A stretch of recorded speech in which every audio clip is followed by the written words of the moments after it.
Hi everyone, welcome to White Noise Night Coffee Sessions.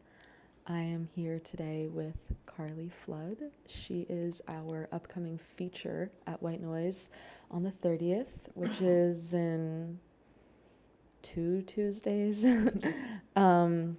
Super excited. I just kind of met, I did just meet Karlie recently. I'm like trying to think of how to phrase that because it was like not like an in-person thing. We like met over the phone, which like I don't know if that's technically considered meeting. We were acquainted over the phone. I interviewed her for an article for the Kingston Wire about the street festival that her and her family put on each year, and we're going to talk more about that later, but just wanted to give a little background. So I am super excited for this. It's been a few months since we've done the podcast. It's been summer. I don't have any other excuse, nor do I think I need one. But yeah, so, hi. Hi. This is so fun. Yeah, really excited. And so that's my alarm for my meds. I'm glad it was yours and not mine. Karlie, my first question for you. Yes. Who is Karlie Flood? Oh, that's a big one.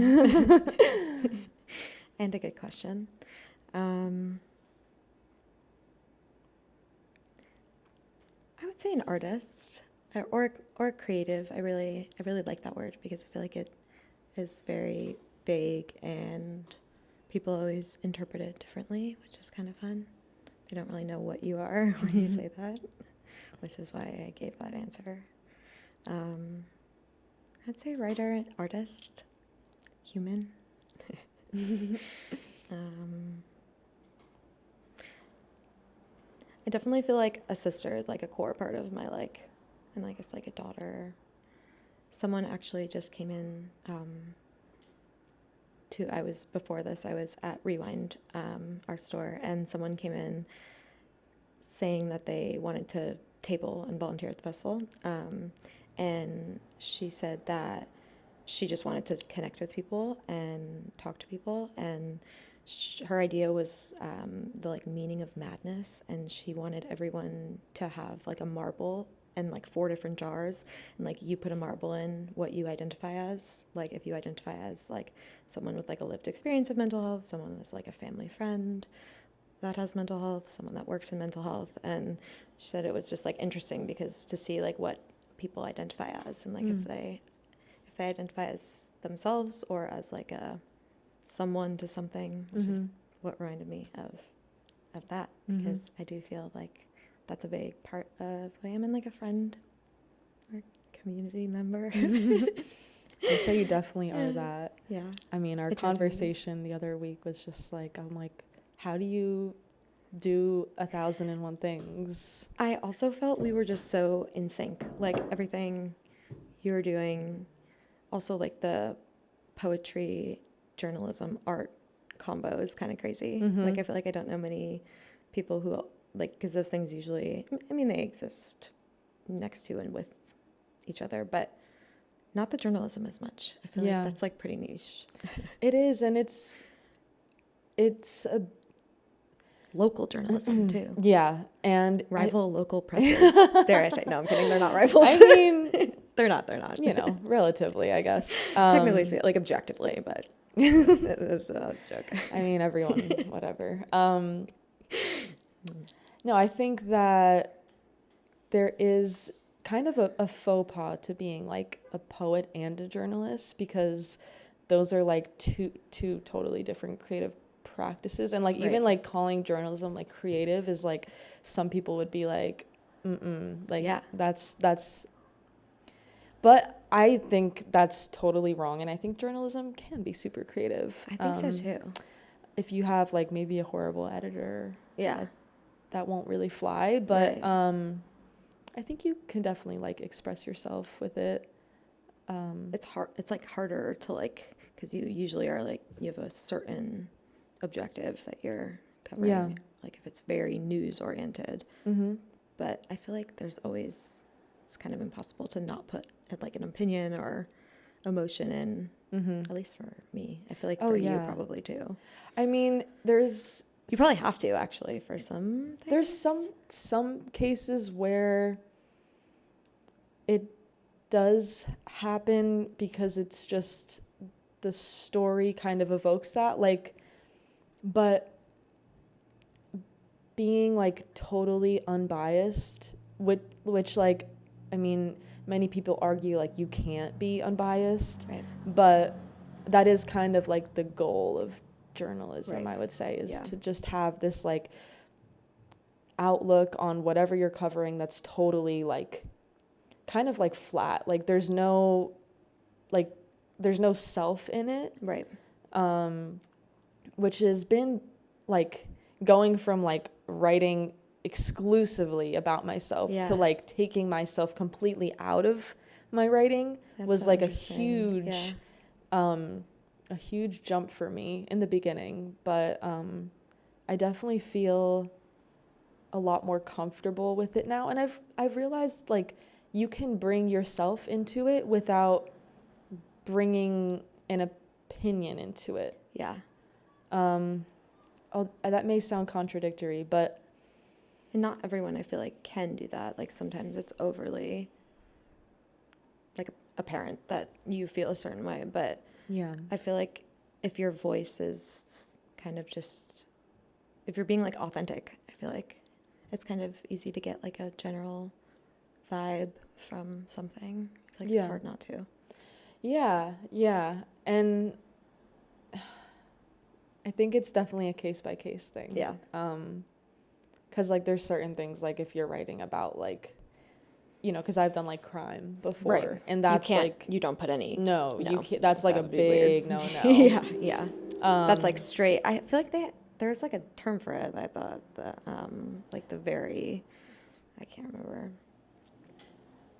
I switched majors from journalism when I was like a freshman. I never wanted to be a journalist. That's so funny. That was like, I was actually like very, like, I was like a hater. I'm not gonna lie. Mm-hmm. I was like, I'm a poet, which means I will never be a formal writer. Right. And I was super stubborn in that way.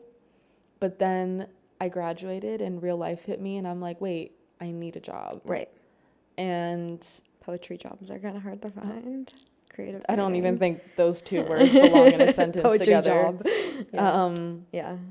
Not much money there. Yeah. But honestly, it is the best thing that has ever happened to me. Journalism? Sure. Oh, yeah. That's so cool. It really is. Totally changed my life. Yeah. And I feel like it's a cool combination for you because you have like this component of it. Like it kind of is a mesh of poetry and journalism is kind of how I see like this podcast and the open mic, and you can do like both. Not this isn't crime journalism, but like but like telling a story. Like it's just like a different way to tell a story. Exactly. And that's kind of what I was going for with the podcast, because it's like bringing, like intersecting these two things that I really like. Yeah. And it's great to have a fellow journalist here with me. So I wonder like how it feels though to be like on the other side, because like as someone who has like not really been in that position, like interviewed. Yeah. Like I feel like I'd be really like kind of uncomfortable. Yeah, I don't not to like put you on the spot. Like no, I don't feel too uncomfortable. I really think it's beautiful in here, and you guys are very welcoming and nice and easy. Like it feels, it feels nice, I think. I just also like conversations like these, and I don't usually they come kind of, they'll just come up or happen like naturally, but to have like a purposeful conversation about like creativity and writing and just all these different things is so nice. And I love like school, so this kind of feels like a cool like school project. Yeah, I think it's also a way for me to channel that a bit, because I do miss being in school. I can see you liking school. I was big into school. I like keep trying to like drop hints to my bosses, like pay for me to go back to to go to my school. grad program. Yeah, Yeah. but It's like I could really learn. I could learn a lot. yeah, they're like, you're insane, and you're never leaving. um, yeah, well, you know, I don't think there's actually been another. I'm trying to think. I don't think I've interviewed another journalist before on here. Cool. You're the first poet journalist. Cool. That's a great, like, I never think of those two things together Yeah. either, because I just feel like I keep them really separately. Yeah. But I would love to find like more ways to put poetry and prose in journalism. I feel like that could be like a cool, I don't know, I bet that's kind of the opposite of what journalism is. So I think that there's certain types where it does lend itself to that more. And I think, not to like really like get into the weeds with this, but I do think that journalism as a study is like way more broad than people think it is. It's not just like, you know, stuff you read in like the New York Post. It's Right. not just like totally exploitative and you know, just like clickbait stuff. Right. I think there is a lot of room to explore telling a story through journalism that, you know, you see like that in like the Times or like the New Yorker a lot more. And like photojournalism. I Yeah. feel like photojournalism is really cool. But yeah, you're right. I feel like there's also been a huge, which I'm sure you've also seen, like with zines and like there's a lot of like creative journalism-esque zines that I've seen that are really creative and don't feel like news at all, but you're also learning when you read them. So it's kind of cool. Yeah, it is. And it's just like such a great skill to have, I think. And it can really like put you out of your comfort zone because you have to like be assertive. Right. When like, I mean, you know, I grew up like basically like, you know, an introvert. And like because of all of my like life experience doing stuff like this and my job, it's just like taken me completely out of that. And I've been in positions where I would have never imagined myself being like, you know, even like 3-4 years ago. Yeah. So it's kind of funny how sometimes you just end up doing like the opposite of what you thought you would be doing. Like even with journalism as a whole, like and like shifting from. But I also feel like probably the like state of the world, I feel like made journalism more, at least for me, like feel like I want to be like a part of it versus just like watching it. Like I don't want to like, I'd rather kind of be involved in writing about what's going on than reading about it, I guess, if that makes sense. Yeah. I like very niche, like niche poet journalism things, but I'm gonna start calling myself that. It's a great title. It's a great title. Well, my next question for you. We're like, I wanted to ask who's Robin. Oh God, you know, someone actually did ask me that, and I'm like, well, this isn't about me, so we're moving right along. So funny. I'm exactly what you see. That's in this space right now. That is who I am. Yeah. So I like to go back, you know, in the artist's life a bit when I start out these interviews. So I wanted to ask, you know, when can you first recall having a relationship or kinship with poetry and art in your life? I think I've always like grew up doing a lot of like arts and crafts because my mom really loved like just crafty. She's very crafty, and that was always like our, like I just like loved like drawing and painting, but I feel like collage was the first thing I was really drawn to. That was probably like middle school maybe, and I remember I wanted to like make something for my room. Like I wanted to like make, like I took like an old photo, like a big frame, and then whatever the photo is that comes with the frame, like I remember I like collaged over it, and I just like wanted something like nice, cool to look at in my room. And I made this collage, and I like had it up for like years, and then I never really, I also was really big in, and I just talked about this with my friend, that's why it's like fresh on my mind. When I was like 11, we started a friendship bracelet making business. Wow.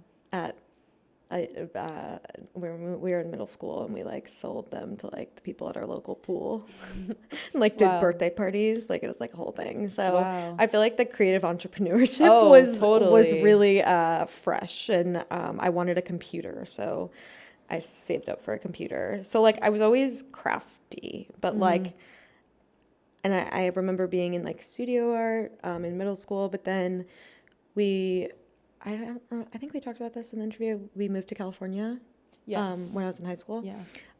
And they had to choose between cutting art as a requirement or gym. And you can imagine what they cut. So I didn't do art for like all of high school. Like I didn't do Wow. anything. Like I just listened to a lot of music. I loved like Tumblr and that type of vibe. And then I started scrapbooking my senior year to like remember as like a nostalgia thing. And then I was like, whoa, I forgot like that I like love this. Wow. And yeah, and then I didn't really do it again. And then for all of college, I wasn't really like so it wasn't like creating all the time. It was like almost like I was doing creative things, but I wasn't making art or writing at all. I just like liked writing essays like for school and reading. Oh, I read a lot. I read like a lot of books, and I still read. Like I read a book every night, and like an alarming way though. Like I should let my mind like not have something like that it's doing all the time. But I really love reading, and I don't think I started writing poetry until I was trying to leave a relationship, or like I was coming to terms with that I wanted to leave a relationship, like a long-term college boyfriend. And I remember like writing in my notes phone, like, or my notes app, like something on my phone that was just like, I don't even remember what it was. It was something like super emo and like dramatic. And I was like, oh, this is like exactly how I feel. And then I just like never stopped, which is like so interesting because I had like such a late start, but I had a very creative upbringing. But like I played soccer, like I wasn't really like the art kid, like or like a theater kid, or I always liked it, but I kind of just it's always interesting to me. And you talked about earlier about like you said something about like if journalism doesn't feel like real writing, or it does, or it was one of those. But like I talked to someone who said they were a writer, and they asked if I wrote fiction, and I was like, oh no. And he was like, oh, that's just like always what I think of when I think of like a writer. And Wow. and I was like, yeah, like I guess like I just like never, I always wished I was someone that like wrote books when I was like younger, or just I wrote in my diary. I journaled a lot actually.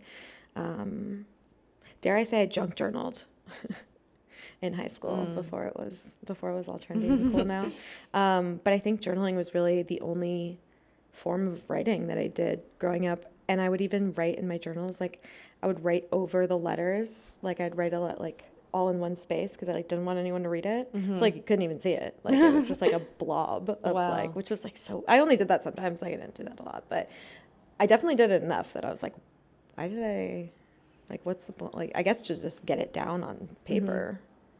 But I feel like I've always had like a lot of thoughts, but I didn't really have a way to get them out. And then COVID, really, I was just really bored and like home. Yeah.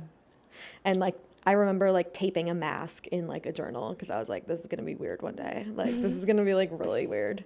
Like this is just that this happened and everyone is like completely isolated. It's like, so I feel like it's always felt purposeful, like because I don't like not having like photo albums and like how our generation's very digital. Yeah. Like I like that, but I also really want to preserve like memories and feelings. And I don't know why it became so important to me all of a sudden to like do that, because it wasn't for like the first 22 years of my life, like because I was probably like 22 when I started writing. Like I'd never written a poem before. Wow. Which is just like weird. Not weird, but it's just interesting. Yeah. Because I think I also was like, I'm not a writer though, which is like the classic imposter syndrome. Even if I like to write, like I don't write fiction books, I'm not a writer, or just like right. Yeah, and I definitely I've always also liked, I think the friendship bracelets was also a form of doing something with my hands all the time, because it's just like the repetition, and I definitely am somebody that likes to like have something like occupying my brain. I think that's just ADHD maybe. I don't know. I get know it. What it is. Yeah. Yeah. What about you? I'm curious. I know it's not about you. I know you said it's not about you. But... well, I will say one thing. I think it's really interesting that you brought up this all happened kind of in reaction to like a breakup, which I think is like, obviously so it's classic. like, it's so classic, such a trope. Yeah. But I will be the first one to say that I can relate. I mean, I started like writing poetry back in high school, but not like seriously. Like it is what I went to school for. Oh, you did go to school for. Cool. So that was more of just like, I don't think I'm good at anything else, because I never really had many like really passionate interests. And I just felt like writing was something that like kind of clicked for me. So I was like, I want to be a poet, and that's just that. And I dated this guy my freshman year of college, and he was a poet. And like significantly older than me. He was a nice guy. He just was like troubled. And he once said to me, he's like, you're going to school for poetry. You call yourself a poet, but you don't write. Like why? Like, why are you wasting your time? And I was like, I let it sit and I let it simmer, and then we split. And obviously it was like super dramatic and whatever. And then me being like, raised by like Italians, I was like, I'm going to now You did write it out of spite. every day out of spite. Wait, I did that too. I did it out of spite too. And then I never stopped. So funny. And it was really like, that's amazing. Yeah, it was amazing. That's awesome. Yeah, but I think it's really stuff like that where it's like, oh, this is why this person was in my life. Right. To like help me realize that even if like the intentions were possibly a little questionable, it's like if like in the end you're doing something that you love, like, clearly it was the right decision. Totally. That's so funny. And then I feel like it brings out the passion, and like that you're like questioning like, oh, am I that voice in your like his voice in your head was probably like making you really think about whether like what you wanted to be and what you are. And it's so crazy that like such a dismissive comment could like turn into something really good. Yeah. Wow. Yeah. I've definitely done a lot of things. Spite has gotten me very far. As it should. Yeah, as it should. As it should. I feel like I'm not a competitive person, which Sydney hates about me. Like I'm on a fantasy football team actually, just for like fun, because like I don't want the FOMO of like not being in the group chat and stuff. And like every week she's like, change your players, and I'm like, I haven't looked. Like I don't have time to look. Like it's like just not competitive at all. But like when there's something that like I care about or is at stake, or if I want to prove someone wrong, I feel like I'm very, very competitive. And I really feel like my life was changed when I read this. You've definitely heard this quote before, but like, if you're thinking about a plan B, then you've already set yourself up for failure. So I feel like thinking about things in the way that not the only option is succeeding, but like I'm going to do it versus like, am I going to do it? Yeah. Has been like really life changing for me. Yeah. Yeah, because you kind of are like, the doubt kind of sinks in like really easily, I think, if you are planning what you're going to do when you fail, kind of thing. So, and then if I fail, when I fail, I guess I just like do something else. Yeah. Yeah. The failure isn't an option. Yeah, failure apparently isn't an option, which is definitely like a perfectionist, like, Oh, yeah. route there. But, yeah, that's a good question. So, and then to bring it back to where we are today, how do you view yourself as an artist now? Versus how I felt when I was like, just before I like claimed the artist. I feel like I am a real artist now, which like there is no real, like if you feel like you're an artist, you're an artist. But I was always so like hesitant or just unsure if I like actually was. But I think having so many different forms of like art and like creativity that I've been able to try and like do, like I kind of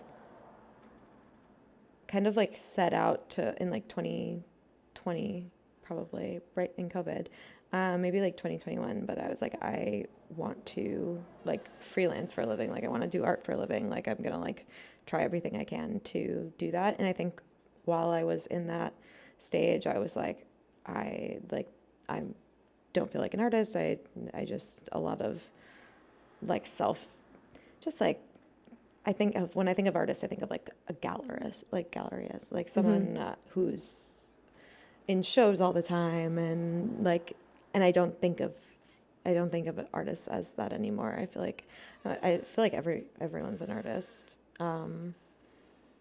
So I feel like there's less pressure that I've given to that like term, and I think I have like gotten to a point where I feel like the only thing I like do is art. Like everything I'm doing is art. So I feel like I'm like surrounded by it, which is really cool. And it's just because I've wanted to like what I was doing all the time. Like I wanted to like enjoy working. Like I remember like thinking, and like a couple of years ago, like I was like, I want to like collage for like I want to like have this be able to be like a job. Like I want like, and I really just like manifestation. It's a real thing. It's a real thing. And that's the same thing with like the not thinking of anything else as another option. Yeah. Like that's kind of manifestation a little bit. Right. It's like really just like, or delusion, which I feel like I have a lot of delusion as well. Definitely honestly, a lot of delusion. I think it's important to be delusional. I think it's important to be delusional as well. Yeah. It's powerful to like be okay with like your delusion. Especially like post breakup. Or like right when you come out of like a breakup, I feel like when you're in that like kind of like unhinged, crazy period, like it's very like when you're feeling delusional and just kind of like you can kind of like say anything or do anything. Like I think that's very powerful.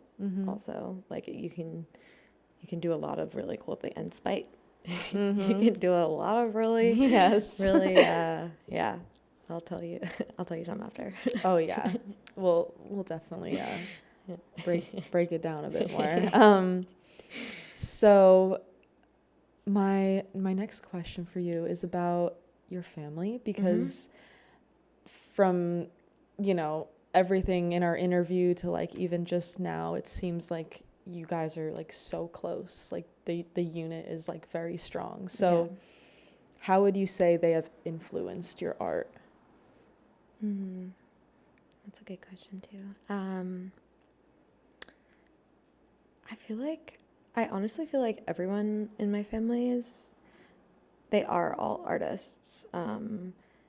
And I think they've always been really like just supportive of me doing whatever, like more, well, my siblings too, but like my parents, like obviously going to school to be like a writer is like kind of like, like no like finance school. Like they were never really like that. Like I didn't grow up with that, which I feel like a lot of people like that. There's like definitely a stigma there, and less now for sure. But like liberal arts colleges, like I feel like it was always more of a like good luck getting a job than now, which feels like everything is creative. And I don't know if that's just because of like, I think of like the Great Depression and then like the Gatsby or like that, like creativity feels like it's definitely like booming right now and just everyone's doing it. But I think it's like I think everyone's just doing it for like survival, honestly. Back to your question. I think, I mean, like I'm trying to think if we really like did a lot of, I'm having a lot of issues with my do not disturb.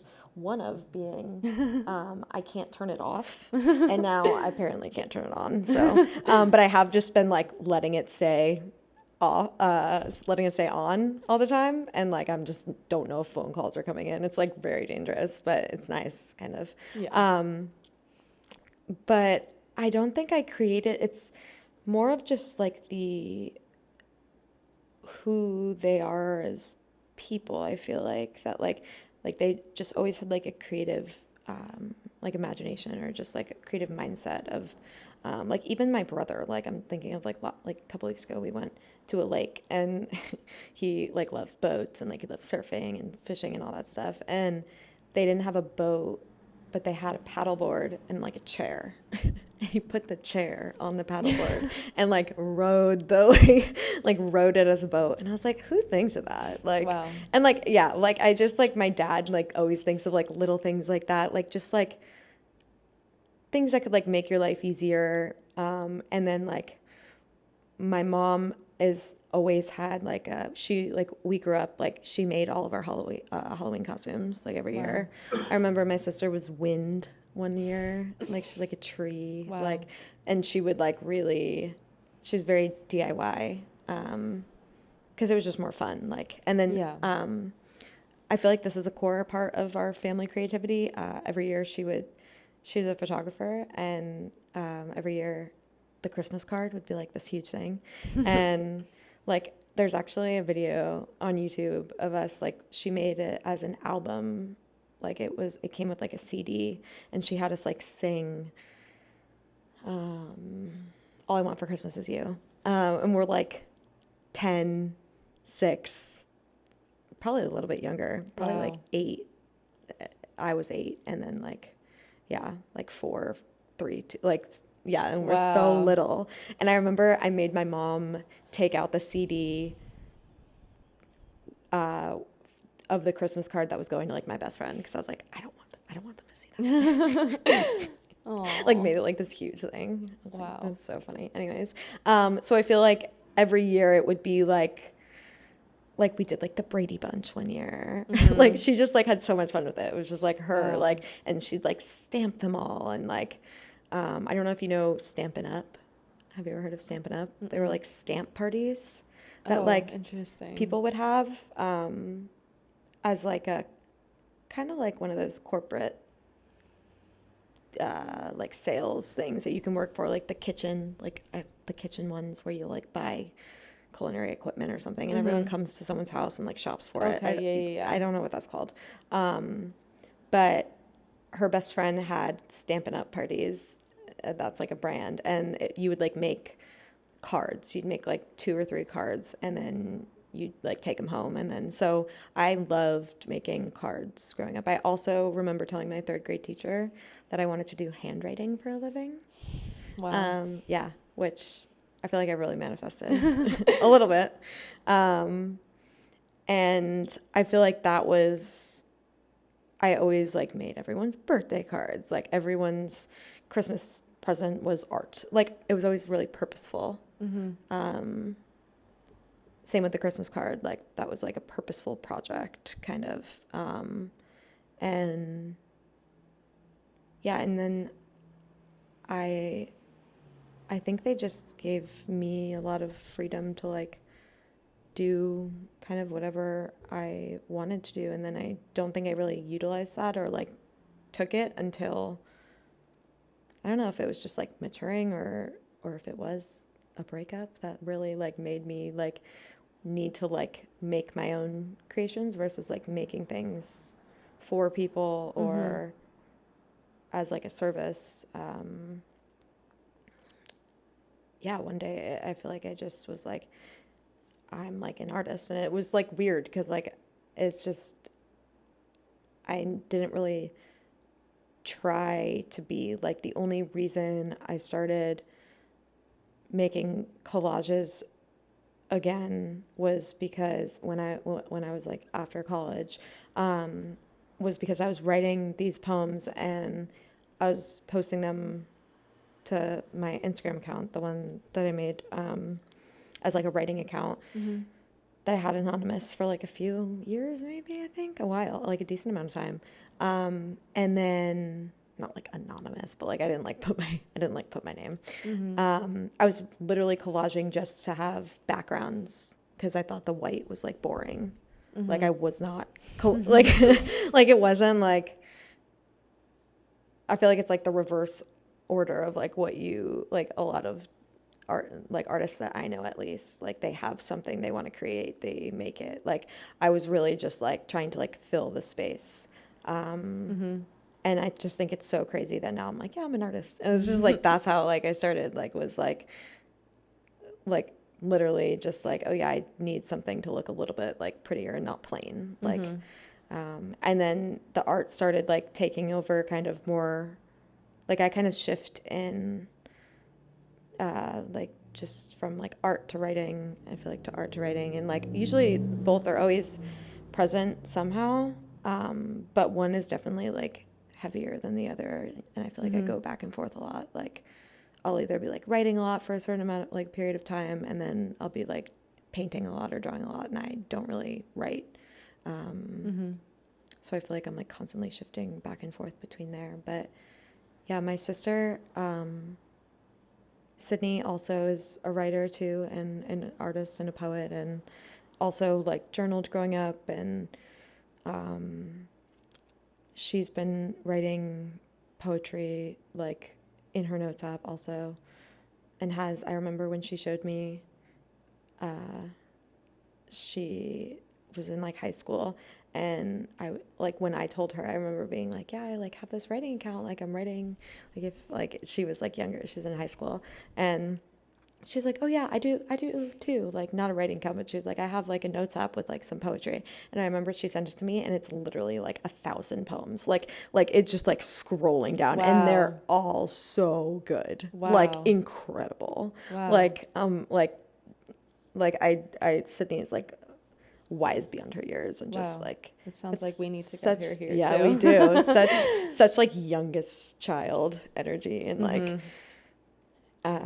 yeah, and then she just doesn't do anything with them, and then she just has them in her phone, and she has them like categorized. She's gonna kill me. She has them like categorized by like 16, like age 16, like 17, 18, 19. I'm like, damn, you're like That's organized. amazing. Yeah, I know, it's so cool. Like, but it's like really cool because I can't take credit for it, but I do remember being like, write down everything, like like as like a teen, as like a high schooler when she was like in elementary school, because we're like 6 years apart, so it's kind of like a fun That's how age difference. That's how me and my brother are too. Oh, really? 6 Yeah. years. Yeah. And then my brother's 5, so Wow. yeah, so it's like far enough away that you're not like fighting over like friends kind of, or like too close, but Yeah. there's like enough space there. And he's an artist too, like he also doesn't really do it as a job or anything, but that obviously doesn't mean you're not an artist, but he's just like really good at drawing, like he always has been, but he just doesn't really do it a lot. But I feel like we all think really creatively. Yeah, just wasn't always expressed in like traditional art forms. And I feel like we really like did sports too. I feel like sports culture has changed. I don't know, maybe I don't know if people are doing as many sports as they used to. I feel like they're not. But I don't know if that's just me. I definitely did not Sports growing up. No. I mean, I think I tried like everything, but I didn't stick with anything. Yeah, okay. Like I even like did Not for fencing. me. Like I was just like, You're was like, really I'll trying to try find it. something. Yeah, I was like I think I was most into like gymnastics. Okay, That cool. was like, yeah.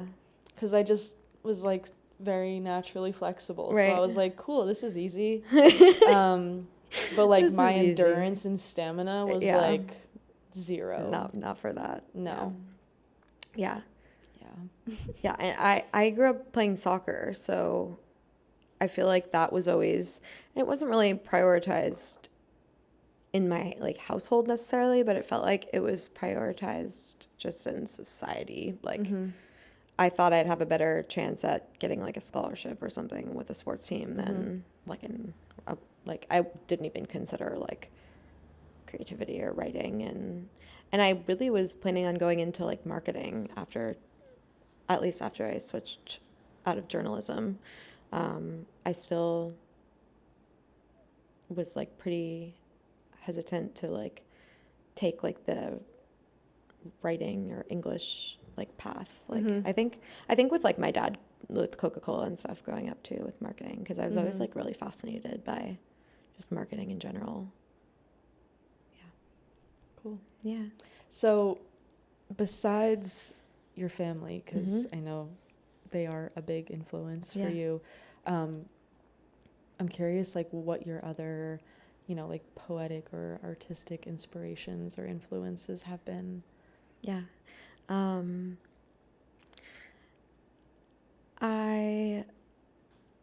I feel like the first thing I think of when you said that question was like the Robbers music video, 1975. Like and like reading song lyrics is like poetry, because I feel like that was like the first form of, because really song lyrics are poetry. It's just poetry to music. And I feel like before I was like able to really, because I still don't really read a lot of poetry. Like I read like more, I would say, I read like a lot of fiction, which is why I've always felt like I'm like, I should like write fiction, but like I don't know how, like, and I don't even know like where I would start or want to. So like, why should I do that? Like I shouldn't really do that. But like that's like in my mind is like that's how you can become like a writer, like or like a profitable like I'm thinking like rom-com, like how easily rom-coms sell like compared to like other books is like crazy. Oh yeah, like it's just like insane. Like all the movies that are coming out that are based on like rom-coms is like dozens. Like it's crazy. Yeah. Like that's where you got to be in my mind of like how you kind of get there. But I feel like that was the first that I was like, oh, I really like relate to all of these things that they're saying, like. And then I would like write out I remember like my journals in high school weren't my own writing, but they were just song lyrics. Like I remember I would like write song lyrics that I liked, like just like couplets and like max like 4 lines maybe, and all just different ones. Like I'm picturing my journal, and yeah, I feel like through music I really admired writing. at least like first, because I've always really listened, really like loved music, loved concerts. And then I feel like like visually seeing them without the music was like, oh, like maybe I like poetry. like if I like these words, and like it's just really satisfying to me, like how like the rhyme scheme, and just so I feel like music was a really early influence on poetry. Art, I feel like I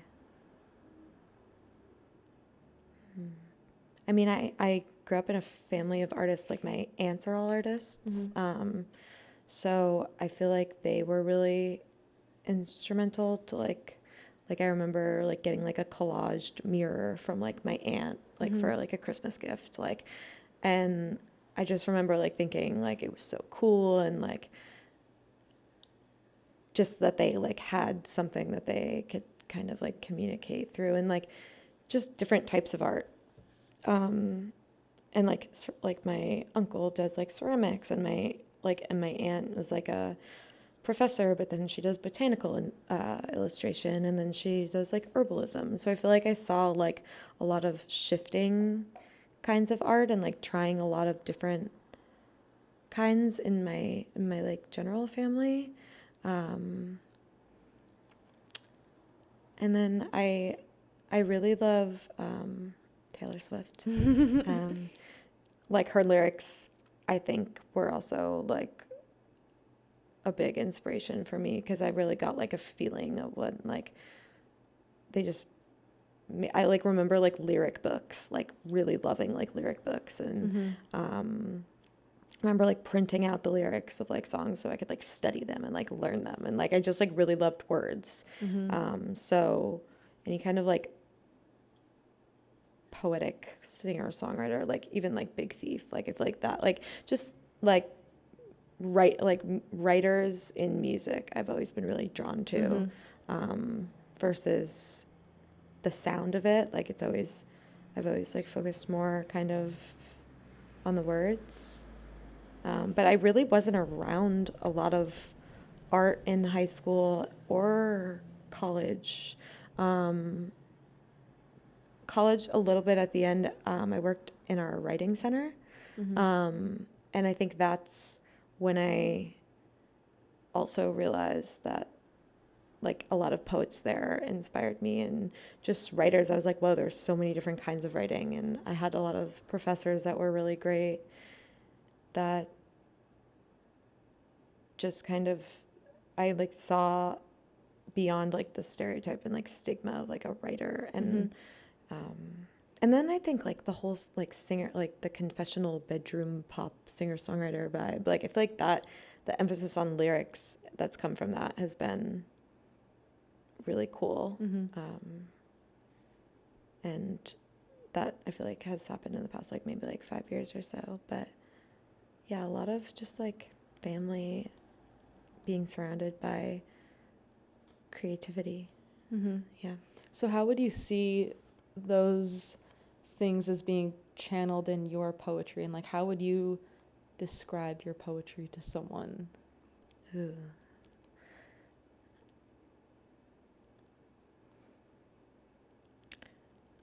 I would say it's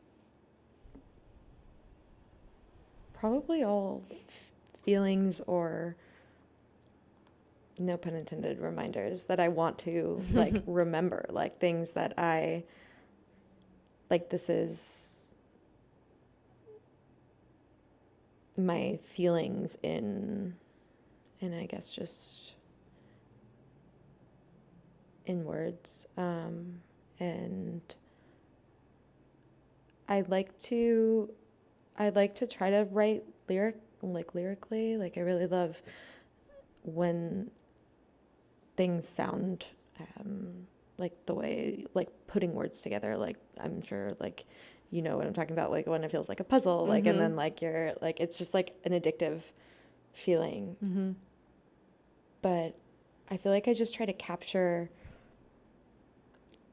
like feelings that I don't want to forget. Feelings, a lot of my writing is also about myself, but I kind of write it to myself and also as if I'm writing it to someone else, like, and for someone else to like read in a time of need. And I think it shifted a lot, like my poetry. It feels very purposeful now, I think, like after losing my sister, and like that whole, because the reminders to my future self concept of the writing like project is kind of what I refer to it as, started in like literally March of 2020. It was like lasted like a week of like not having something to do. Wow. Like it was like right off the bat. I was like, yeah, I should probably do something with this like amount of time. And I feel like even then I was writing as like, it feels like journal entries. So I guess like conversational, I would hope it feels, and like you're talking kind of to like a friend, and like prose. I really love prose, like, and run-on sentences, like love. Like I honestly just like never know if I'm supposed to use like the semicolon, like the colon, like, so I just like leave them all out, and it's been like really great for me. Except for like when people are like, there should be anyways, there should be like a comma here. This doesn't make any sense. But I like for it to feel like you're talking to like a friend or getting like, not advice, but it's always been things I don't want to forget. It's always, because I have a fine memory, but I always just get worried about forgetting things, or like I've always been a record keeper. I feel like, and documentation has always been really important to me. And the writing really just started as something for myself, and then I feel like it kind of, I don't know if it started, I think it started because I had so many feelings that I didn't really know where to put, and then I feel like after losing my sister, it became like really like a necessity. It wasn't really like a fun, it was still fun, I guess. It's still fun, but like it wasn't like just something I was doing for a hobby or like lighthearted. Yeah. It felt like really like life or death almost, like, and not that what I'm talking about is life or death, but it was just like such a way to like channel my grief. And honestly, like I feel like my poetry feels like grief, like in word. Like I just feel like and art, like the art that I've been making in this like past 5 years, which has been really the only time I've ever made art, pretty much, has all been out of just like, I don't know where else to put these. This is like, it almost like, and I also never create anything with a plan, like, or like map anything out before. Like I'm very type B. Like I literally was like the fact, like how little I had planned, like for my outfit tonight, for just like get it, like you would just be like, that's insane. Like I just, and not because I don't care, because I just like I just was like, oh, it's like 6:00. Like I should probably figure out what I'm gonna wear. I'm like also the same. And it's so stressful, and I'm like, I should like pick this out or like plan this, but like I don't know, I kind of like what comes of, you're trusting your instincts. Trusting my instincts. And like my mom always laughs, like watching me paint, it's like so messy, and I usually like have like 10 different things out at once. I mean, I've gotten a little bit better at that now. I've been trying to work on like quality over quantity, but when I was making prints, because I started out by my uncle Peter had this idea of making and selling prints, but collaging, because I was making a lot of commissions when I first started for people, collage, and he was like, why don't you just, because people started asking for the same things, why don't you just like make prints and then collage, or like paint a little bit on each print, so it's like still an original. So I would have like 10 of the same print, and then I'd like paint like all 10 of them at the same time, like wow. Like just like going back and forth between all of them, and really just going based on feeling and not on expecting something. I feel like the lack of expectation has been incredible for just my whole life, because it makes like anything kind of seem possible, and like I'm just like leaving it up to, I'm a very fate oriented person. That's amazing. That's like honestly a talent many would strive to have. Really, oh yeah, are you kidding me? Not worrying about the outcome. Yeah Yeah, I think that really can bog so many people down. Yeah, that's true. It does. Yeah, it's just like a little chaotic. Yeah, but there's nothing wrong but with it's that. fun mostly. It's most because of the you're time not it's fun. expecting anything from Right. it. That's true. So you're just creating because you feel like you want to and have to. Right. So it's like, it's just the beauty of the action itself, and you're just channeling that in whatever way it comes. It does feel like that. Like I do feel like I'm channeling something. Just because I really didn't intend on this path, I feel like, for myself. It just kind of even everything with Rewind and all the things that just fell into place. I was oh, I guess we're having this now. It just happened really organically and really naturally. And there wasn't really another choice, but then I wouldn't have wanted another choice. It's really just doing the things I love to do all the time. I also feel like I don't do anything I don't want to do anymore, which is awesome. Yeah. I mean, sometimes, but, and it's really hard. The amount of but then there's the fault of this. I have the amount of bills I have that I just won't open, that I just stare at. I have them in my bag, cause I'm you have to open this today. Yeah. And I won't check my bank account for week. I probably shouldn't even say that because of hackers. That's but okay. I just don't. I don't want to know. Yeah. I don't want to know. You know what? Ignorance can be bliss. Ignorance can be bliss. I know that's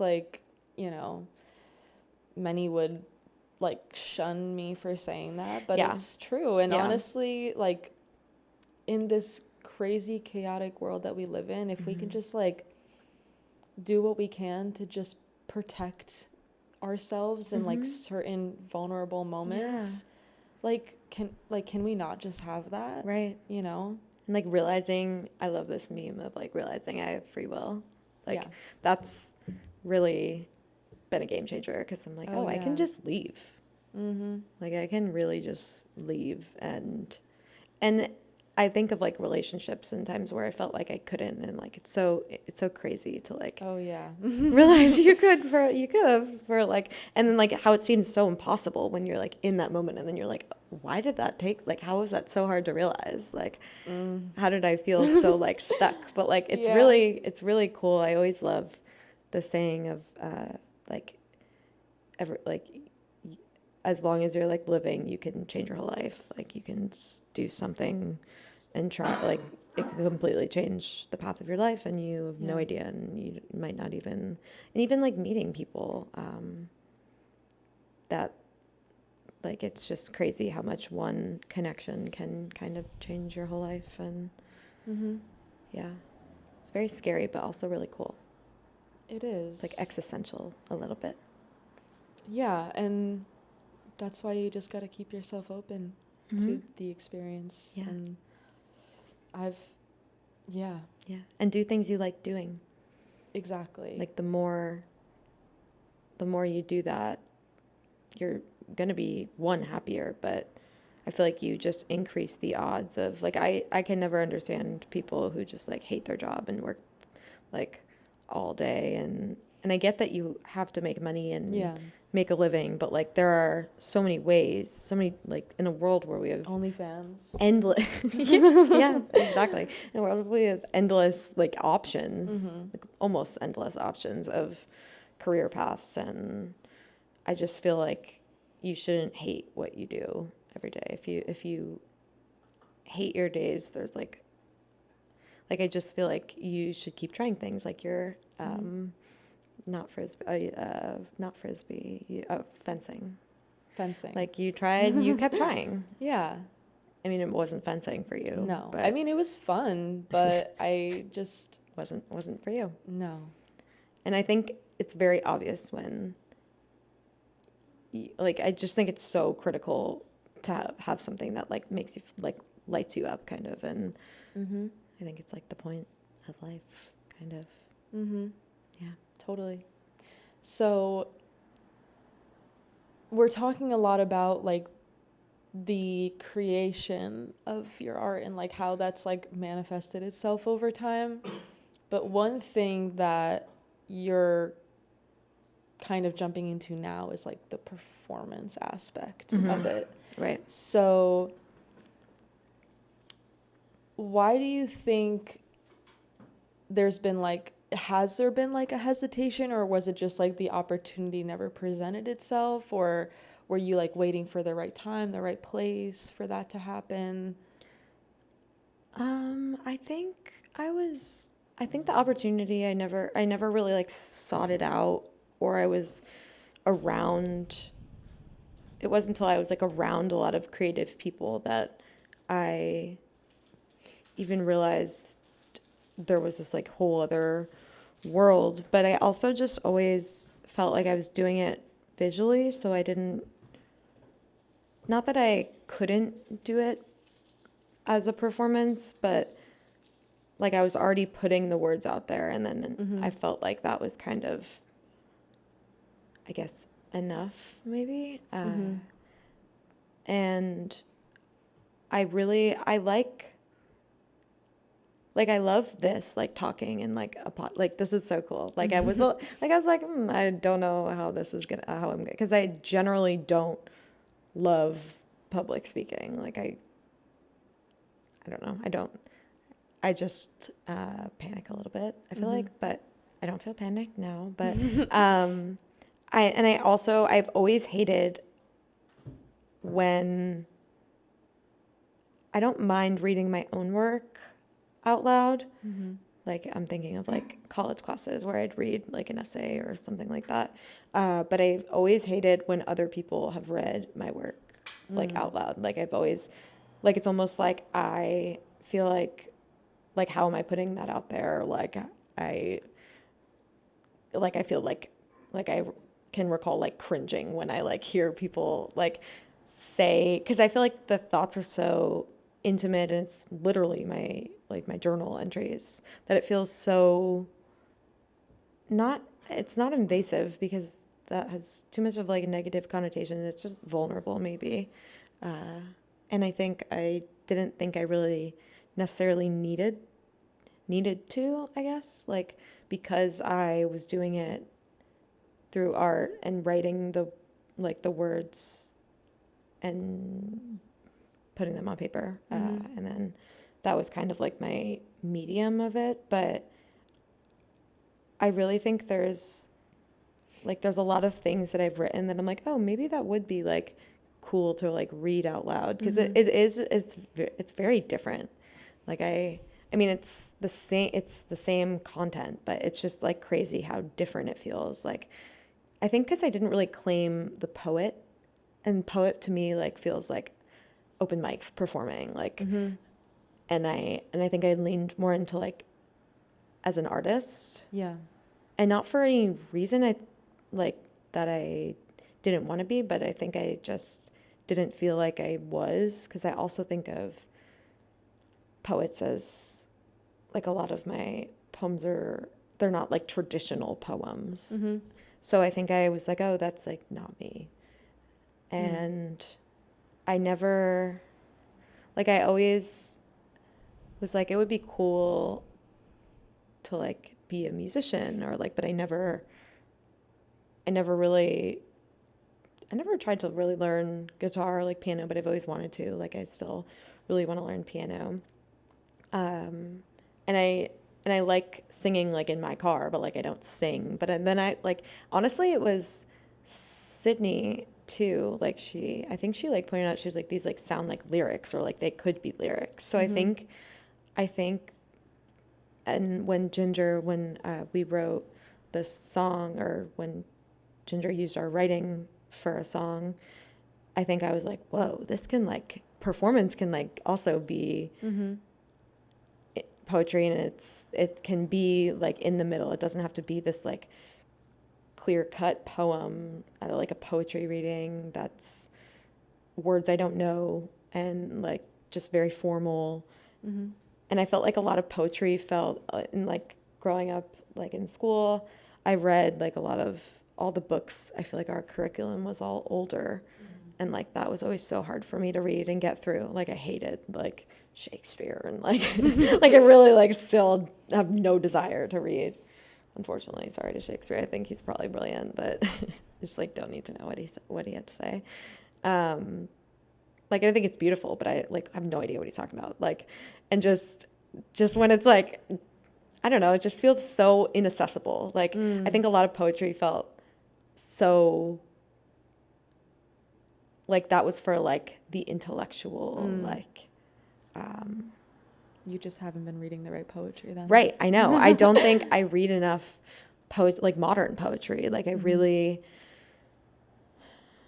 don't. I mean, I'm really inspired by a lot of like my poet friends. I've found like one of the coolest things with just sharing my writing has been all the people that I've met.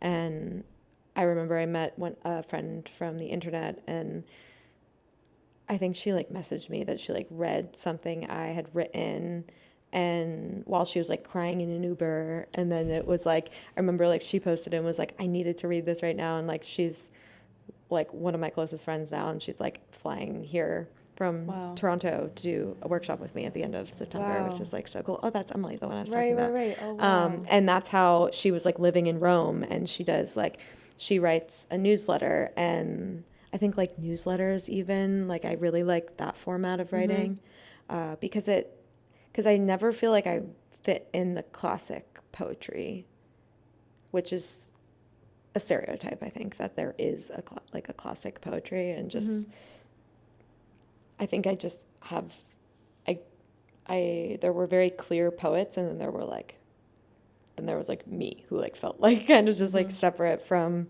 that, because I think I used so many mediums, and like the art was such a big part of it that I was like, okay, I'm not really fully this or fully any of these things. So where does that kind of leave me? And yeah, I really like prose is definitely my favorite kind of writing. And like the combination of almost like a not crime journalism, but like telling a story with poetry is like really, really fun for me. And then it's just such a great like feeling when you get like something right. But I don't write like I really only write things down, especially because I'm so busy now, which I really like. I'm just busy right now, I feel like, because I'm just juggling a lot of different projects, and just I kept kind of freelancing when I got this job, because they work with a lot of the organizations I'm working with. So they were like, you can still work with all these groups. So I'm kind of just like doing a lot of different things right now, but I only write when like I like have a thought, like something will just like pop into my head and I'll just write it down. Like I don't really set out to like write, and I like wonder what that would be like if I keep saying I want to go to a writing retreat, and not even a paid writing retreat, just like a weekend I dedicate to writing. My sister wants to too, and we're like, we could write a rom-com. Like, and it's like just so like not like one, just for fun, but two, also for like, because in my mind I'm like, that's what you have to do is like to be like all like to get like, because I've always said my goal would be to write something that gets like turned into like a Netflix film or something. Like that would be so cool. Just because I've read so many of them, like they make me so happy. Fiction, like I like all my reading is pretty light, just because I feel like I don't want to read something that's going to make me sad or like I don't read a lot of nonfiction either. Like it's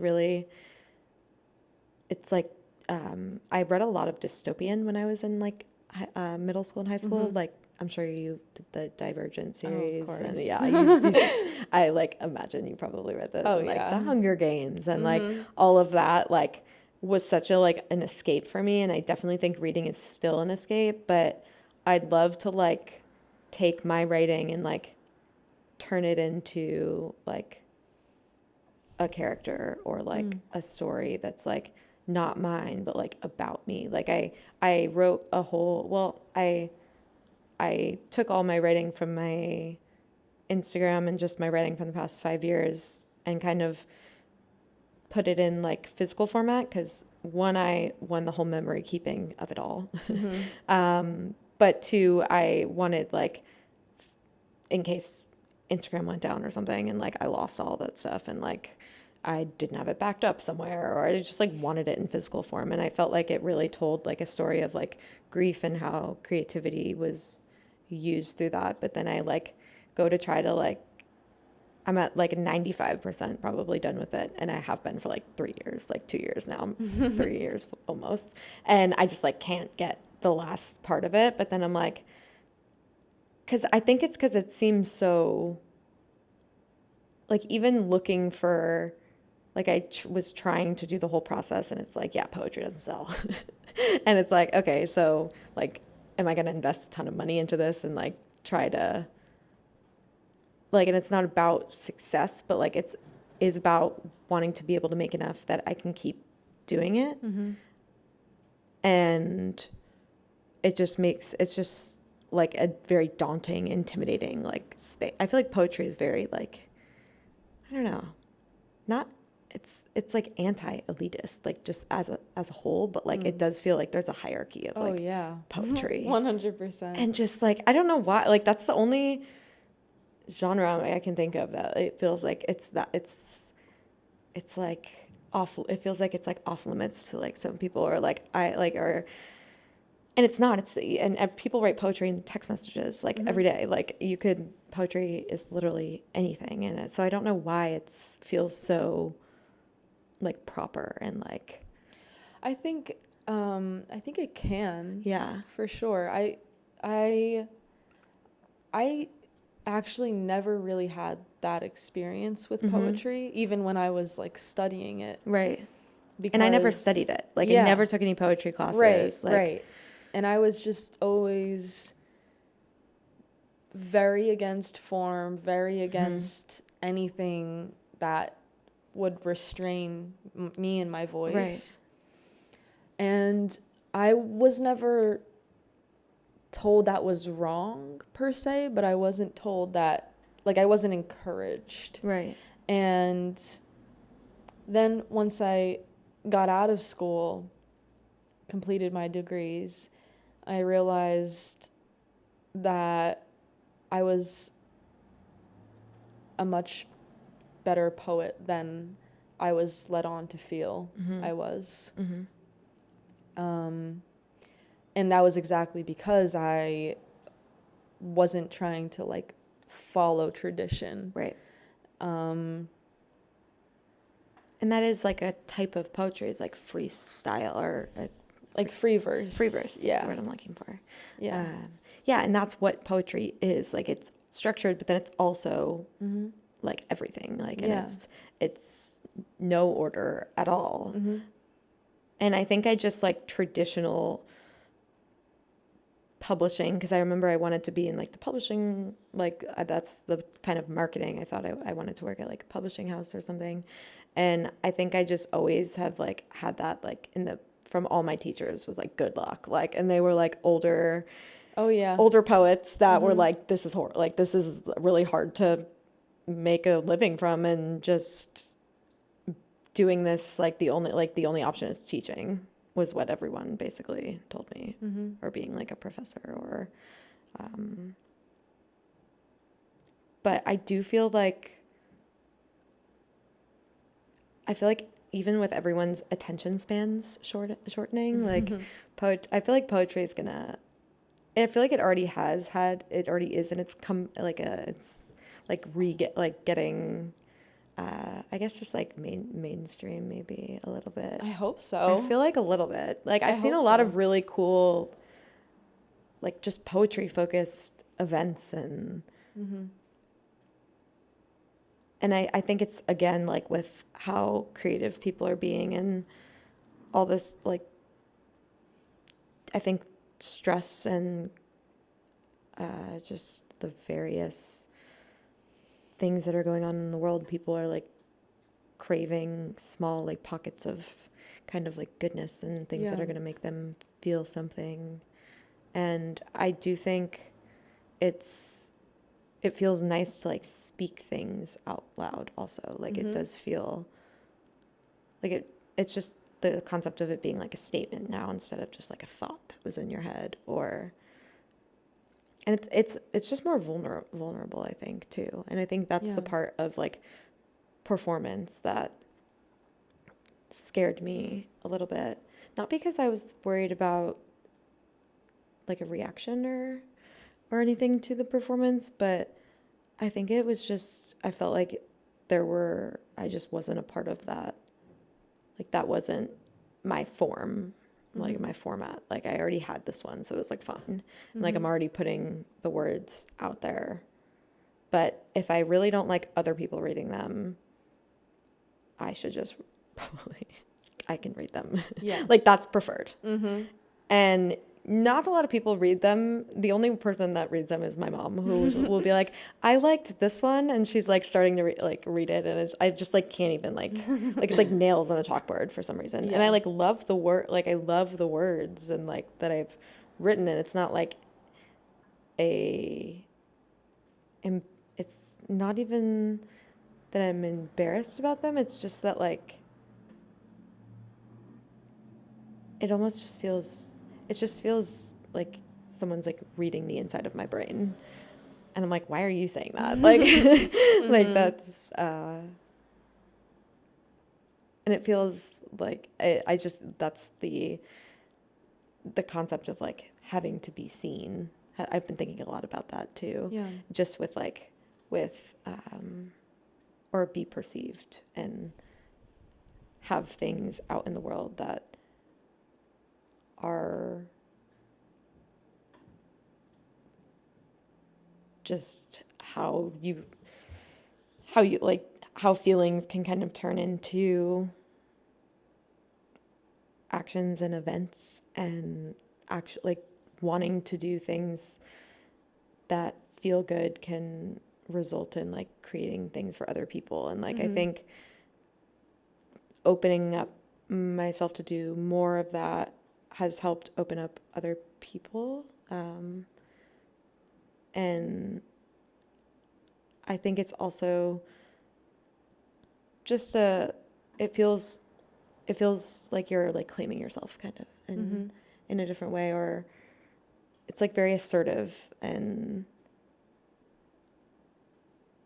just it's just a really interesting, like even spoken word, like it's always been something that I've felt like it's not what I do, but I'm doing it right now. So I technically am now doing that. And like even thinking about, because I'm reading my friend who hosts, this is one of the poetry events I was referencing, welcome to Pluto's, but Pluto's Cafe is like poetry open mics and writing workshops that she hosts all over LA. And she's coming for Heart of Midtown, which she said she wanted to do New York City events, and I was like, Kingston's close enough, because she like grew up in Jersey, and she wants to be like bi-coastal, and I was like, you should come host an open mic here. And like just even like I was like, I will perform at this open mic, and if you will come, like do it, like kind of thing. And so it's like not even still doing it for me necessarily, but doing it to have like the concepts that I feel are important out into the world. And even like I feel that way because I make a lot of my poetry make into stickers, or like journals. Just that was when I was trying to make a living from writing poetry, which I basically turned it into like everything I possibly could, like, or just writing in general and making art and being an artist. And I even feel like I have one of them on my car, and like it's just cool to think of like how many people will read it behind me in traffic, like, and just like putting out messages. Like my friend made a sticker that says, what's the best thing that could happen. And it's like, it's cool to be like, oh, I haven't thought of that. Like, what is like the best potential outcome that could happen? And we're doing, that sticker is going to be in like the gallery that we're doing for Holding Space for this weekend. And everyone's going to like write the best thing that could happen to them. And like, it feels like a manifestation thing. And you're able to like put ideas and concepts and like just like kindness and reminders of things that made you feel good that could make somebody else feel good. So like it feels more of like a community service of like trying to take all the things that I guess I've not even the things I've learned, because I don't think, I definitely do not like have any of the answers, but I feel like the feelings that I've felt when I made them are like enough of like a message. And that I want, I guess, people to also do them because it makes me feel good. So it won't be for everyone, but at least trying something that, I mean, I think journaling, everyone should journal. Like, oh yeah, it's for like, sure. just like I think everybody should be in therapy. Like a similar, like everyone, it's a similar concept of just like my brain. The best I've felt was when I was doing the morning pages. The Artist's Way? Have you heard of that? It's like a book.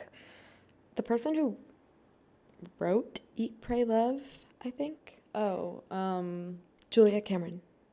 Julia Cameron? Wait, maybe it's not Eat, Pray, No. Love. I don't know. I think her name is Julia Cameron, though. Maybe she wrote the book and that was made into a movie. I don't know. I've never even seen that movie. But apparently it's with good. With Julia Roberts. What is her name? I'm like, it's going to bother me now. Elizabeth Gilbert. Oh, okay. That's her name. Yeah.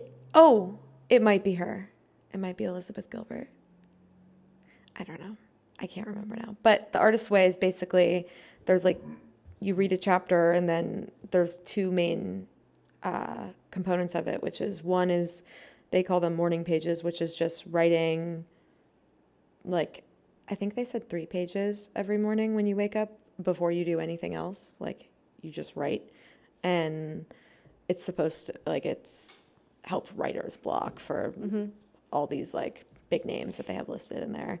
And the other part of it is artist dates, which is like taking yourself somewhere that you, on a date, basically, like going to like a botanical garden or just going somewhere by yourself, which for no other reason but to go. And like, I was never able to do that. Like, I always either invited someone or I was going somewhere that I had to go. So I didn't really do very well on that part. But the morning pages, like, something about writing before you can even, like, and you're supposed to write like consecutively. Like, you're not supposed to, like, I mean, you can like pick up your pen, but you're supposed to just make yourself write. And I feel like because I never really do that as much as I want to, and ideally one day I'll be able to like write books and be able to do that, like actually just like writing, like pure writing instead of like marketing and putting all these other different things into the writing.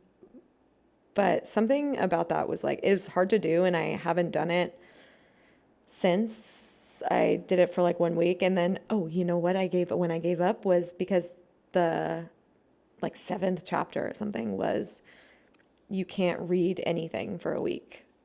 Like, you can't read books. And I was like, yeah, that's not gonna work for me. Like, because they wanted you to like turn off your, like, not read someone else's story, like be forced to write your own. Oof. Yeah.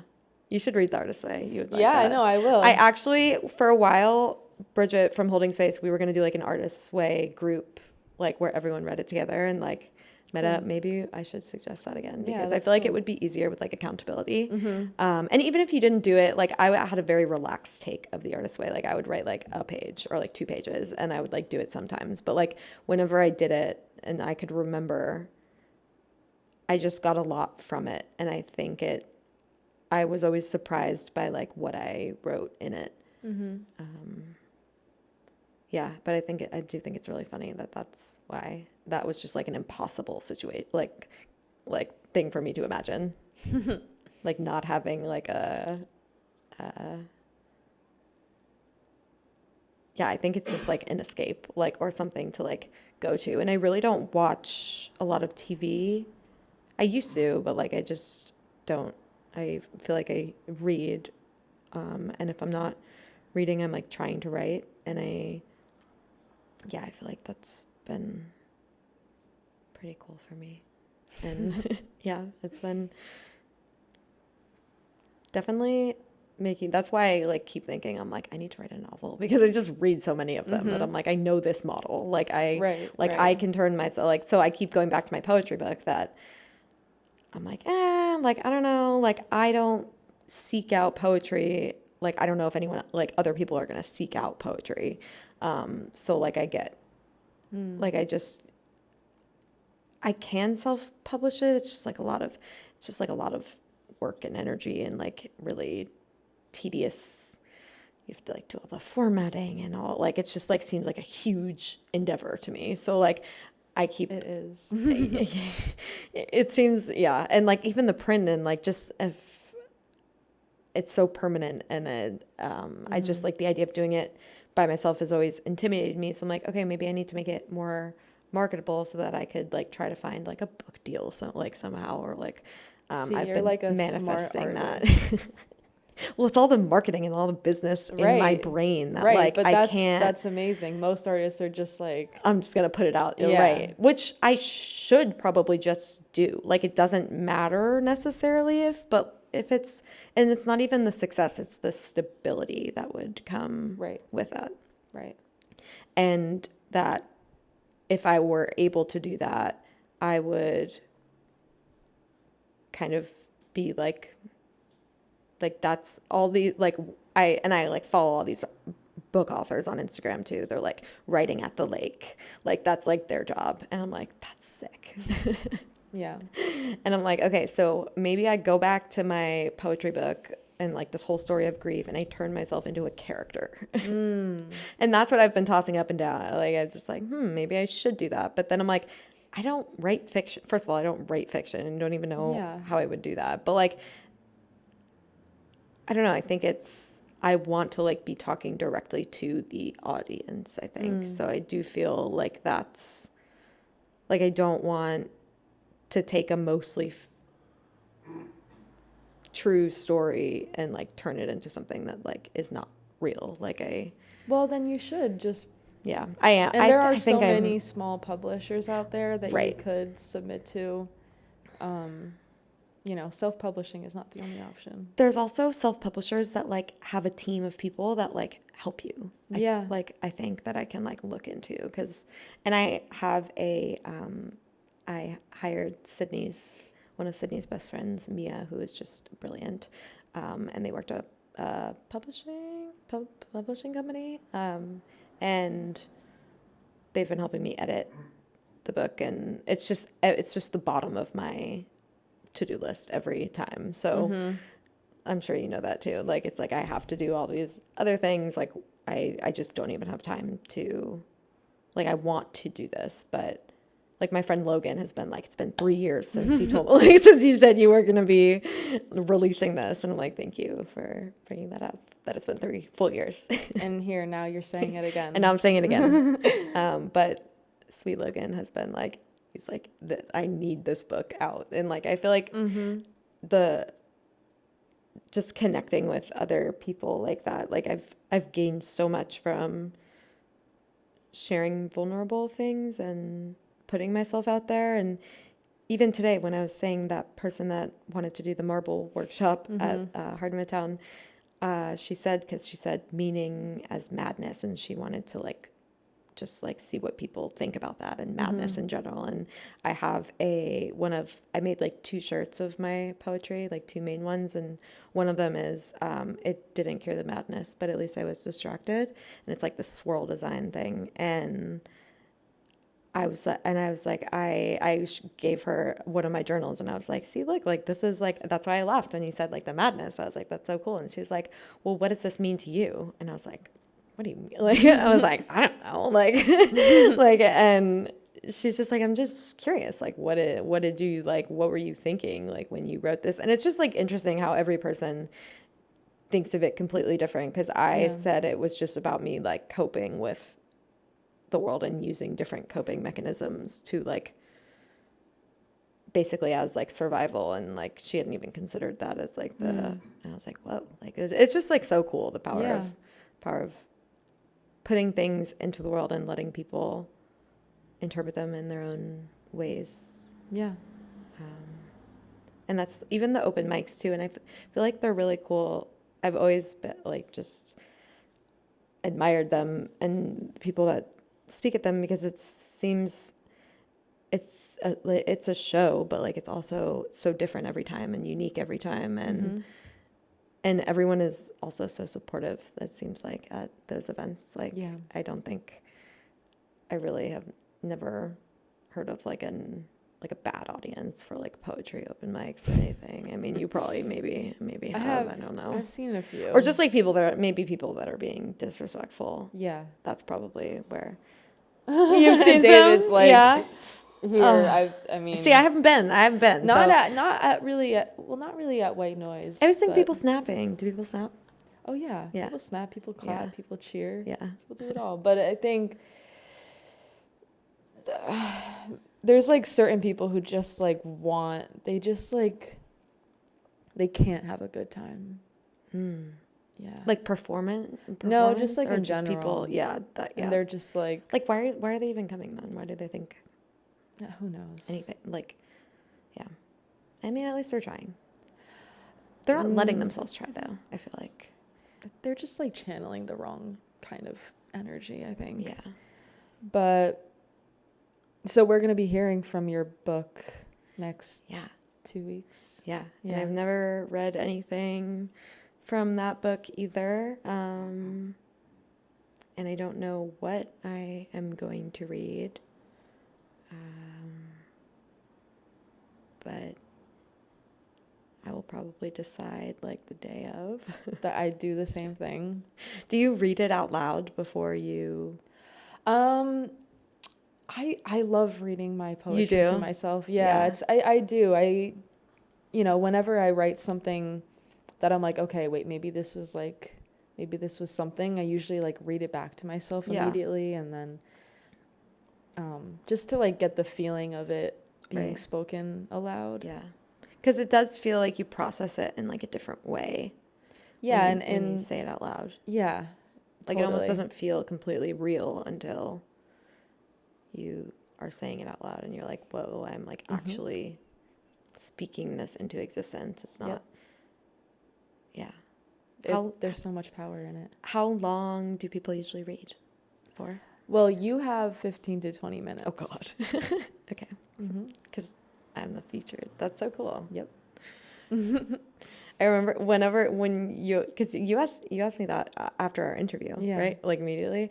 I was like, I definitely have to take this because this is like a very cool opportunity. And like, I don't know if like, because I was saying to like my friend, I was like, I'm in like a crazy state right now. Like for me, that's what I was joking about on my capitalism quotes. Because I'm like, anything I'm saying right now, like God knows, like I just feel like I'm so, like I have so much that I'm trying to accomplish between various different projects that my brain feels like it's like at like just like I feel like I'm a maximalist in general, but I feel like my brain has been like I just feel like I have so many things that I want to do and like ideas, and I don't think I'm gonna lose them, or I'm not gonna be able to do them, but I just like feel that's like going back to like that channeling energy kind of thing. Like I just feel like I feel like there's not any. I think I seriously am. A lot of these feelings are just the state of the world right now. But like I feel like there's not like time to like waste, or just like I feel like we're on like a ticking clock kind of. I don't know if that's just anxiety though. That might I be. think it is partially, and it's Because we have all the time in the world. Maybe. I don't know, climate change. Like, like it's really scary. Like, yeah, but that's why you just have to make the most. but that's why you have to do it, and that's why you have to actually like put it out there and post things and write things and say things out loud. Like, Yeah. I kind of was like, why not? And why, like, wouldn't I do this? Like, it also seems like a really cool just way to like overcome a fear, like, and maybe, who knows what. And honestly, meeting people like was a big thing because I want to like connect with other people, and I feel like when you're part of like the same, you're both doing something, or like versus like just watching that like other people do it, like it's like like you feel a part of a group versus being on like the outside of it, or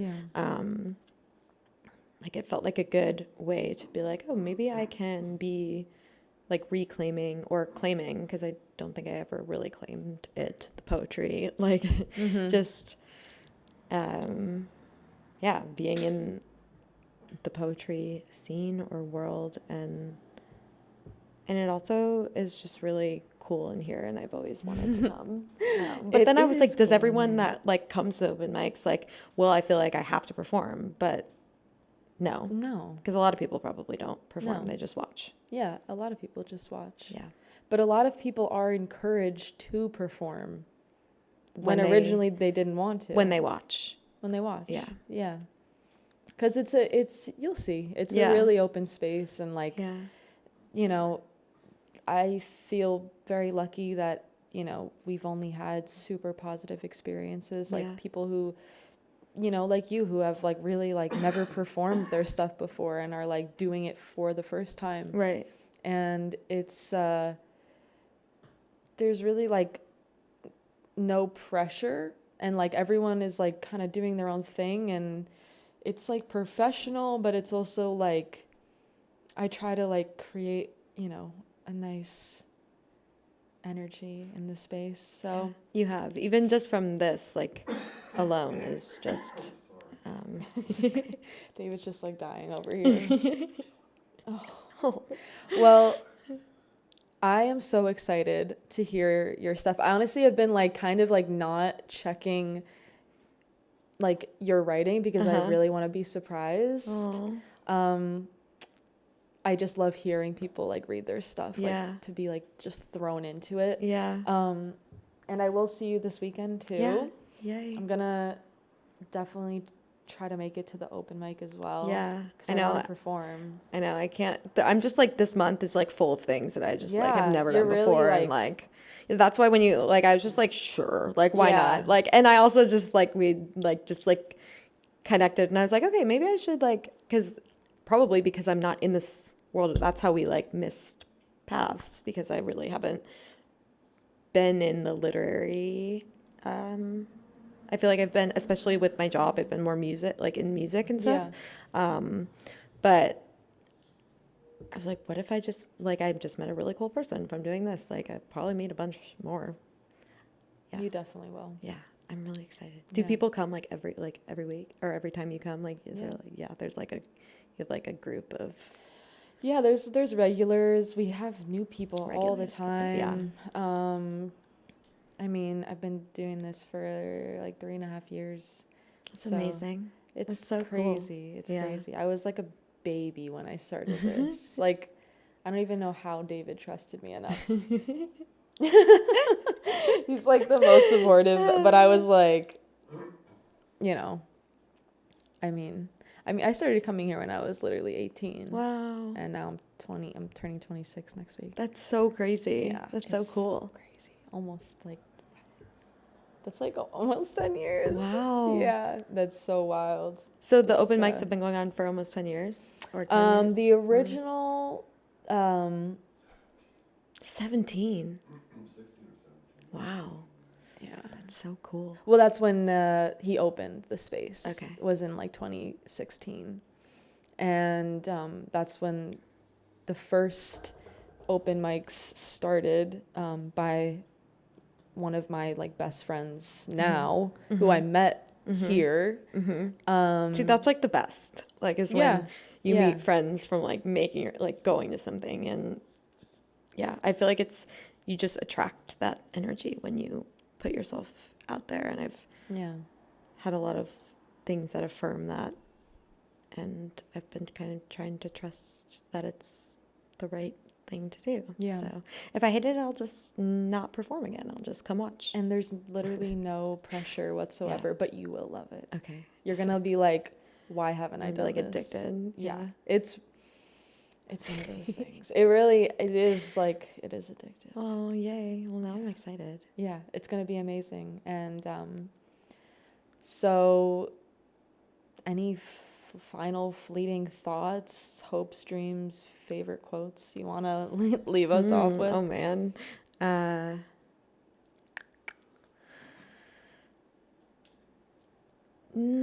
think my only thing that I would like want to put into the world is what we were talking about earlier, which was creating without like expectation and letting yourself just kind of make something for the sake of making it, instead of trying to like putting pressure on yourself. Like it's really therapeutic to have something like that, and to be able to let like it's like a brain dump, like letting yourself just kind of it's like literally medicine for me. So it's crazy. It's like crazy to me to think that people don't create like that and are able to stay sane. Like I would drive myself insane. Like so I guess just letting yourself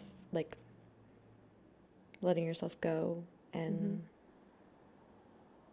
letting like the world kind of guide you in like the direction that it's going to take you in, instead of trying to like, because I feel like I tried to do that, and it's too powerful, the universe. Simply too powerful. And it's been a lot I've felt a lot better in my brain when I do that. So I would encourage other people to do that as well. Yeah. Totally. Yeah. Well, thank you so much. Thank Karlie. you so much. This has been such a pleasure. This is so cool. Yeah. And if any of you are interested in seeing more of Karlie's work, you can check her out at Reminders to My Future Self on Instagram. Yeah. And at Camp Kingston this Saturday, she's going to be performing her poetry for the first time. For the first time aloud. Crazy. At 8 p.m.? 9 p.m. Yeah. At Camp Kingston. At Camp Kingston. And, the real reason we're here on September 30th at 7 p.m., she'll be here in this space yet again. Back on live the stage. For our hungry ears to listen to her words. It feels so powerful sitting up here. It really does. With like a microphone. Oh yeah, it's like I feel really legit. It's like, how did I get here? I'm just just a girl. Just a girl. Yeah, so we'll catch you guys there, and until then, stay humble. I don't know.